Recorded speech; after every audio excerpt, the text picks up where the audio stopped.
PPA చేసుకొని NTPC నుంచి కానీ ఒక ప్రైవేట్ ప్రొడ్యూసర్ నుంచి కానీ ఒక రాష్ట్రం నుంచి కానీ కొనడం ఒక పద్ధతి అండి. ఇంకో రకమైన కొనుగోలు ఉంటాయండి. అది రోజు ఉంటుందండి మన షేర్ మార్కెట్ లాగా, ఓపెన్ మార్కెట్లో ఉంటుంది, ట్రాన్స్పరెంట్. దానిలో ఎవరేం చేయడానికి ఉండదు. ప్రభుత్వాలకు ఎప్పుడైతే పీక్ లోడ్ వస్తుందో రాష్ట్రాలకు అర్జెంట్ కొనాల్సిన అవసరం ఏర్పడుతుందో అప్పుడు కొంటారండి.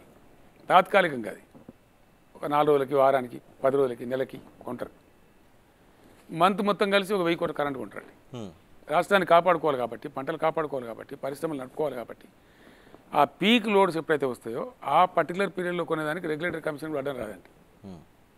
ఎందుకంటే అది సైట్లో ఉంటుంది, ఓపెన్ రేట్స్, అది ఓపెన్ మార్కెట్లో ఉంటుంది, అది ట్రాన్స్పరెంట్గా ఉంటుంది, అక్కడ ప్రాబ్లం లేదు. సో ఆ రకంగా అప్పుడప్పుడు కొంటారు. ఇప్పుడు కూడా ఈ ప్రభుత్వం కూడా కొన్నదండి, ఇప్పుడున్న ప్రభుత్వం కూడా కొంటా ఉంది. 13 రూపాయలు పెట్టుకున్నారు, ఎక్కువ పెట్టుకున్నారు, ఇంకా ఎక్కువ పెట్టి కొనాల్సి వస్తుందండి. అంటే మీరు ఒక్కళ్ళే స్పెషల్గా కొన్నారు, ఇంకెవరు కొనరు అనే టైప్లో వింటూ ఉన్నాం కదా. అది నేను ఏమంటే ఇంత ఇంత ఇంత దుర్మార్గమైన ప్రచారం. అందుకోసం నేను చెప్పేది, ఇప్పుడు ఈ గవర్నమెంట్ కూడా పవర్ కొంటా ఉంది, కొన్నారు మొన్నటి వరకు. ఎందుకు కొన్నారు మరి?